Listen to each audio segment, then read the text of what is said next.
एक 3 साल के बच्चे के लिए शादी कभी बुरी नहीं थी। 50 साल के आदमी के लिए शादी कभी बुरी नहीं थी। जो हमारी जवानी में मिली आज़ादी और ये मोटे मोटे मसल्स की ताकत और ये गरम खून जिगरा। हाय गाइस, अस्सलाम वालेकुम, नमस्कार सभी लोगों को। तो एक नए वीडियो में आप लोग का स्वागत है। जैसे मैंने कहा था कि आज मैं टॉपिक रखूँगा शादी का। अब आप लोग ये सोच रहे होंगे कि यार ये अब हमें शादी की एडवाइस देंगे। ये मतलब भैया अपने आप को पठान साहब इतने बड़े समझने लगे कि शादी बिना किए उसकी एडवाइस देने लगेंगे। नहीं नहीं नहीं, ऐसा बिल्कुल नहीं है। हर इंसान की अपनी एक समझदारी होती है, अपने एक ऑब्जर्वेशन होता है चीज़ों को देखने का, लोगों को देखने का। तो कहते नहीं कि दूसरों की गलतियों से सीख लेना ही चाहिए। तो वैसी कुछ छोटी छोटी ऑब्जर्वेशन है जो मैंने अपनी ज़िंदगी में एज अ मैरिड लोगों को देख के ली है। और मेरा बहुत ज़्यादा ये शादीशुदा ज़िंदगी की बात क्या होता है, सास से बहू का क्या होता है, देवर से भौजाई का क्या होता है, इनका उससे क्या होता है, ससुर से उनकी कैसे लड़ाई हो जाती है, उनकी नंद उनको क्या बोलती हैं, ये सब चीज़ों में मेरा पता नहीं क्यों बहुत ज़्यादा दिमाग बचपन से लगा है। और मैंने ये सब इतने खेल देखे हैं, इतने खेल देखे हैं कि वो हमारे दिल के अंदर ही रह गए। तो क्यों ना जब भी कोई भी मसला मेरे सामने आता है, किसी का भी मैं सुनता हूँ कि इनकी उस लड़ाई उससे हो गई, उनकी भौजाई की लड़ाई उससे हो गई, वो उसके वो बेटे को वो माँ को छोड़ दिए, बीवी के पीछे ज़्यादा लग गए हैं, वो माँ से प्यार करते हैं, मेरी माँ को मत बोल देना, ब्ला ब्ला ब्ला ब्ला, ना जाने क्या क्या चीज़ें जो लड़कों को फेस करनी पड़ती है, जो माँओं को फेस करनी पड़ती है, जो उनके छोटे भाइयों को फेस करनी पड़ती है, फिर जो बड़ी बहू को फेस करनी पड़ती है एक दूसरी बहू के आ जाने से। बहुत कुछ बहुत कुछ बहुत कुछ है शादी के बारे में बोलने के लिए। लेकिन मैं सोचा था पहले सवाल लिख लूँ, स्टेप बाय स्टेप चलता रहूँगा, लेकिन वो सही नहीं है।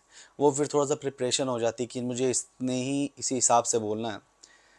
मैंने कहा कि भाई कैमरा ऑन करते हैं और बेधड़क बोलते हैं, बिंदास होके बोलते हैं। एक 3 साल के बच्चे के लिए शादी कभी बुरी नहीं थी और एक 50 साल के आदमी के लिए शादी कभी बुरी नहीं थी।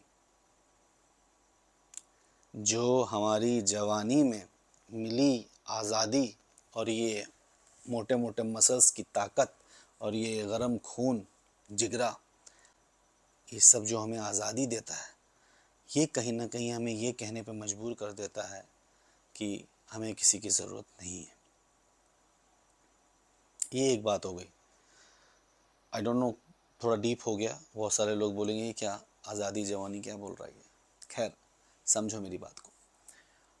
मेरी नज़र में अगर देखा जाए शादी बहुत सही चीज़ है, लेकिन जब तक आपको सही लाइफ पार्टनर ना मिले तब तक, चाहे वो लड़का हो चाहे लड़की हो, दोनों के लिए बता रहा हूँ। अब जैसे कि लड़कियों को जवान होते ही शादी कर लेनी चाहिए, ये भी सही नहीं है।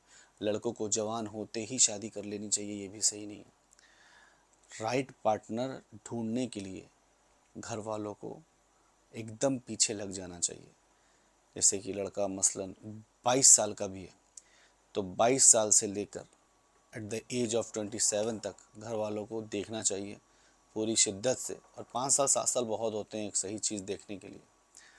और सेम लड़कियों के लिए भी ये बात बोल रहा हूँ। लड़की जब 18 साल की होती है, जब तक वो लड़की जब 18 साल की होती है और बहुत जवान हो रही होती है, तो 18 से लेकर 25 तक, 26 तक लड़की में भी आप टाइम दीजिए और एक सही पार्टनर उस लड़की के हिसाब से, जब तक वो अपनी एजुकेशन भी कंप्लीट कर लेगी और सब चीज़ें हो जाएंगी, तो देख लेना चाहिए। तो शादी के बारे में मैं बस इतना कहना चाहता हूँ, शादी बहुत इम्पॉर्टेंट चीज़ है।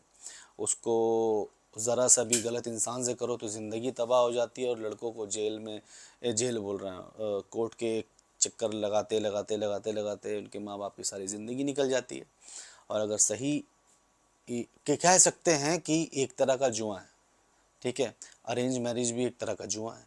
और मतलब आई थिंक जुआ वर्ड सही नहीं है, मतलब एक तरह का रिस्क है, रिस्क कह सकते हैं। तो लव मैरिज में भी रिस्क है, कहाँ रिस्क नहीं है। तो अगर लव मैरिज में इंसान कंफर्टेबल हो तो लव मैरिज कर लेनी चाहिए, अरेंज मैरिज में कंफर्टेबल तो अरेंज मैरिज कर लेनी चाहिए। लेकिन सही इंसान क्या होता है? हर इंसान की सही की कैटेगरीज अलग अलग होती हैं। किसी के लिए खूबसूरत होना सही है, किसी के लिए पैसे वाला होना सही है, किसी के लिए बहुत रोमांटिक होना सही है, किसी के लिए बहुत बहुत तरह की चीज़ें सही होती हैं। किसी का सही किसी का गलत भी हो सकता है, किसी का गलत किसी का बहुत अच्छा भी हो सकता है। तो जैसे कि हम अपनी बात बताएं, हमें बचपन से ही बचपन से ही जब से मतलब पहली पहली बार हमें किसी से प्यार हुआ था जब मैं 12th में था, और 12th नहीं 11th में था, और मुझे ऐसे ही एक लड़की से प्यार हुआ। हम लोग साइकिल से ऐसे कोचिंग जाते थे और मैंने देखा उसको, वो वो प्यार नहीं होता, देख देख के जो एक दूसरे से कर लेते हैं, बस हाँ इसी से शादी करनी, इसी के साथ तो मरना जीना। तो at the age of I think 16, तब से मैंने डिसाइड कर लिया था अब तो शादी करनी है। 12th मेरा जहाँ हुआ, सऊदी में चले जाएंगे, जॉब करनी है, शादी। तब से शादी शादी शादी शादी, राइट इंसान मिल जाए, राइट इंसान मिल जाए, राइट इंसान मिल जाए। लेकिन कभी कभी अल्लाह ताला एक इस तरीके की आजमाइश ले लेते हैं आपकी कि आप जो ढूंढना चाहते हो वो आपको नहीं मिलता। अब आप राइट राइट राइट ये सोच रहे होंगे कि खालिद ऐसा क्या राइट ढूंढ रहा था, और ऐसा क्या ही ये ढूंढ रहा था जो इसको वो राइट मिल जाए। कोई राइट नहीं होता, सब किसी में कोई ना कोई कमी होती है। बिल्कुल बिल्कुल सही कहा आप लोगों ने। राइट जैसे कि आप लोग को थोड़ा सच बताना चाहते हैं, मेरे लिए राइट बस यही था कि साधारण सी नॉर्मल लड़की हो जो मुझसे प्यार करे और मैं उसको अपने सर पे बैठा कर रखूं, और सच बोले, मैं उससे सच बोलूं, और सारी ज़िंदगी मैं उसे देखता रहूं, उसी का दीवाना रहूं, चाहे वो बुढ़ी हो जाए, उसका चमड़ा झूल जाए, चाहे मेरा भी हो जाए, वो भी मेरे लिए ऐसे कहे। यही मेरे लिए राइट था। लेकिन आजमाइश कैसे होती है, मुझे समझ में आया कि जो चीज़ आपको बहुत आसान लगती है ना, कि ये चीज़ तो ऐसे ही मिल जानी, वो चीज़ में बहुत ज़्यादा आजमाइश अल्लाह ताला आपकी ले लेते हैं। और फिर आपको लगता है कि आपके पास तो सब कुछ है, नाम भी बना लिया, पैसा भी बना लिया, सब कुछ बना लिया, उसके बाद भी खालीपन किधर है? क्यों नहीं आपको इतने सालों से, 10 12 15 साल हो गए इस थॉट को, क्यों नहीं ऐसा कोई दिखा जो आपको लगे कि आप इसके साथ अपनी ज़िंदगी गुजार सकते हो? ज़िंदगी गुजारना में गाइस बहुत बड़ा कमिटमेंट है, बहुत बड़ा, और इतना बड़ा भी नहीं है, ठीक है। मेरे नज़र में शादी को मैं तो ये भी बोलता था कि यार एक इंसान को खाना खिला सकते हो, हाँ, साल में 3 जोड़ी कपड़े दिला सकते हो, तो शादी कर लो। उसके बाद जितने भी खर्चे बनाए हैं वो इंसानों के बनाए हुए हैं और कुछ नहीं। कहने की बात है, लेकिन इस तरह से कोई सोचता नहीं। हर इंसान चाहता है कि ज़िंदगी अच्छी दे। तो मैं शादी की बात अपने ही ऊपर एग्जांपल दे के कह रहा हूँ। मेरा बहुत था कि शादी करनी है, ऐसे करनी है, वैसे करनी है, बहुत कुछ सपने थे, ऐसे होनी चाहिए, इतनी धूमधाम से होनी चाहिए, इससे होना चाहिए, उससे होना चाहिए, ऐसे करते करते करते करते करते मुझे उस तरीके का कोई दिखा, तो फिर वैसी बात नहीं बनी, तो उससे आगे बढ़े। तो कोई और दिखा, नहीं इससे हो जाएगा, हो नहीं होना है। फिर वहाँ कुछ ऐसा हो गया जो एक्सेप्टेबल ही नहीं था। कुछ ऐसा फिर दिखा कि उफ अब तो बस, लेकिन वहाँ भी कुछ ऐसा हो गया कि अल्लाह को मंजूर नहीं था। तो बेसिकली क्या है कि शादी शादी इतना इतना ज़्यादा मेरे मेरे मैं अपनी बात कर रहा हूँ सिर्फ शादी की, इतना ज़्यादा मेरे लिए हो गया ना, शादी ये शादी वो दिस दैट, मेरा दिल से एक अंदर से आवाज़ आ गई है। आप लोगों को थोड़ा अजीब लगेगा कि मुझे अपनी मतलब मैं 30 बहुत जल्दी आ जाऊँगा, 29 हो जाएगा मेरा, 2 अप्रैल को, और 30 साल का बस हो ही गया, समझ लो 30 हो ही गया। और बचा कितना ज़िंदगी, अगर बहुत ज़्यादा जिएंगे तो 30 साल बच जाएगी, और अगर बीच में मर गए तो मर गए। तो जो बाकी का आधा ज़िंदगी बची है, वो भी मुझे लग रहा है बची है, क्या पता ना बची हो उतनी, लेकिन चलो मान लेते हैं बची है।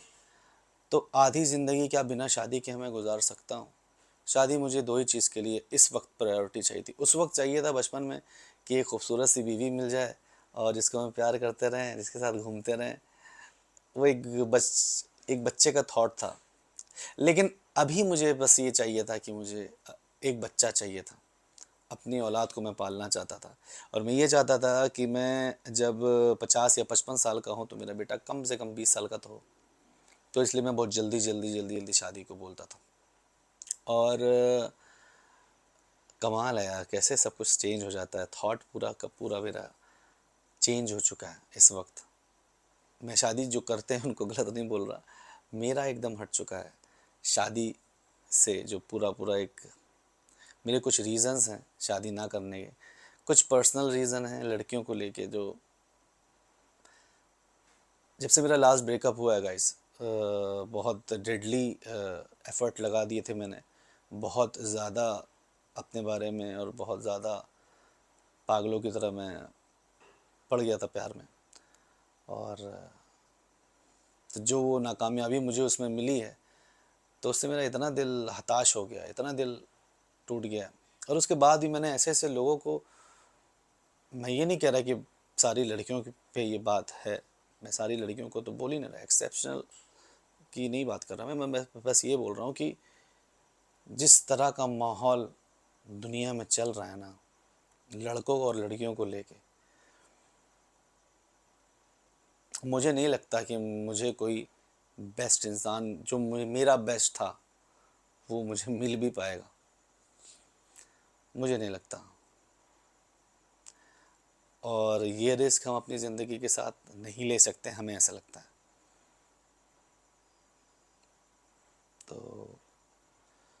तो मेरा ब्रेकअप के बाद मुझे औरतों पे से ट्रस्ट उठ गया है। ये तो बहुत अजीब सा लगेगा सुनते हुए कि क्या बोल रहा है, लेकिन सच बोल रहा हूँ।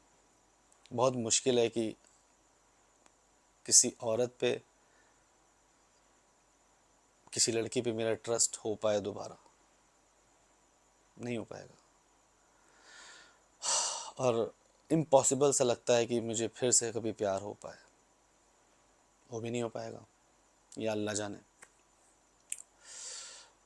तो इन सारी चीज़ों को देख के बस रोना फिर किस चीज़ का हुआ, रोना फिर इस चीज़ का हुआ।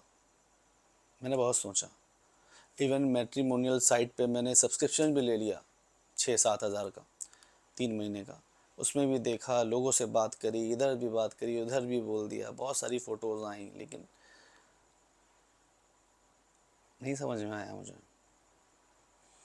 सडनली मैं बैठा, कल मैंने मम्मी से बोला, मम्मी क्या हो जाएगा अगर शादी नहीं करता मैं। मम्मी बोली, मम्मी ने मेरी आंखों में देख लिया कि यार ये बहुत सीरियस बात कर रहा है।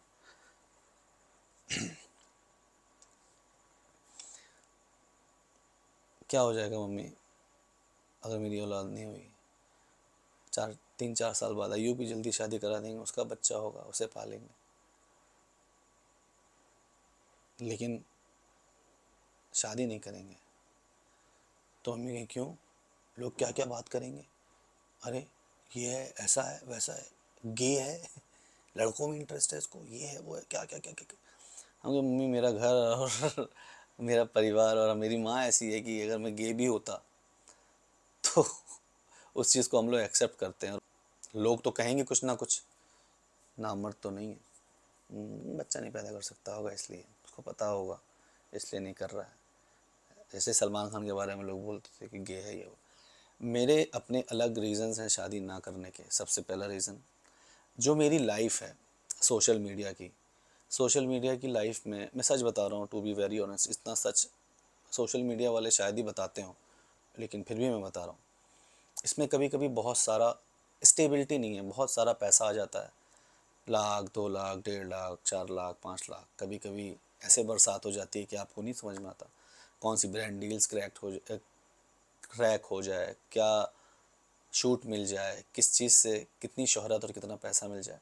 लेकिन एक शादी में ज़िम्मेदारी होती है, और ज़िम्मेदारी बीवी और बच्चे और आपके अपने खर्चे और फिर घर के खर्चे, फाइनेंशियली मुझे नहीं लगता मैं इतना एबल हो पाऊँगा इन फ्यूचर कि मैं इतनी बड़ी रिस्पॉन्सिबिलिटी ले पाऊँ। क्यों? क्योंकि मेरे पास गाड़ी है, मेरे पास बाइक है, मेरे पास बैंक बैलेंस भी ठीक ठाक है, मेरे पास प्रॉपर्टी भी है, मेरे पास अल्हम्दुलिल्लाह से सब कुछ। और शादी करने के लिए, शादी तो उसकी भी होती है जो 5,000 रुपये महीना कमाता है, मज़दूर, रात में अपनी बीवी के साथ आके आराम से लेटता तो है। शादी तो उनकी भी होती है, शादी तो गरीब से गरीब इंसान भी करता है, लेकिन मेरे पास अल्हम्दुलिल्लाह से घर बार सब कुछ है, सब कुछ है, फिर भी मैं क्यों इतनी नाउम्मीदी वाली बात कर रहा हूँ। इंसान जब एक नाम हो जाता है और जब ज़्यादा खर्च करने की आदतें हो जाती हैं, तब एक आपकी लाइफस्टाइल बन जाती है। और ये भी एक सोसाइटी का सच होता है, क्योंकि हमें जंगल में नहीं रहना होता। हम जितना भी सच्चाई बात कर लें, हमको ज़रूरत की चीज़ें तो चाहिए, ज़रूरत के खर्चे चाहिए। जब बच्चा और बीवी होता है, आपको भी पता है कि किस तरीके से हर महीने मंथली, एटलीस्ट मंथली बेसिस पे इतना इतना चाहिए। मेरा कुछ मंथली बेसिस पे सेट नहीं है। तो मुझे ऐसा लगता है कि सबसे बड़ा रीज़न ये है, फाइनेंशियली एबल नहीं हूँ इस मामले में। वैसे अल्हम्दुलिल्लाह अभी इतना है कि मैं 4 बीवी रख सकता हूँ, लेकिन इसकी कोई गारंटी नहीं है। कभी है, कभी-कभी इस काम में नहीं भी होता। आपको अपनी सेविंग से चलाना पड़ता है। कभी-कभी बहुत बुरा वक़्त आ जाता है, कभी-कभी उससे भी बुरा वक़्त आ जाता है। तो और मेरे ये एज में कन्फ़र्म है कि मैं जॉब नहीं कर सकता। कन्फ़र्म है कि मेरा बाप मेरे पीछे जायदाद छोड़ के नहीं गया। कन्फ़र्म है कि नया बिज़नेस करने के लिए जितना पैसा मुझे चाहिए वो मेरे पास नहीं है, और ना ही मेरे पास कोई बिज़नेस माइंड है कि मैं इतना टैलेंटेड हूँ जो मैं कुछ भी हाथ लगाऊँ सोना बन जाए। नहीं है, एक्टिंग के अलावा कुछ नहीं आता मुझे। तो सबसे पहले ये बात जो चीज़ फेस करूँगा, वो मैं अपने बीवी और बच्चों को क्यों दिखाऊँगा। और दूसरी बात, मुझे, जैसे मैंने कहा लास्ट ब्रेकअप के बाद ट्रस्ट इशू हो गया, मुझे ट्रस्ट नहीं है औरत पे। फिर मिलते हैं एक नए टॉपिक के साथ किसी और बात पे, ठीक है। Thank you.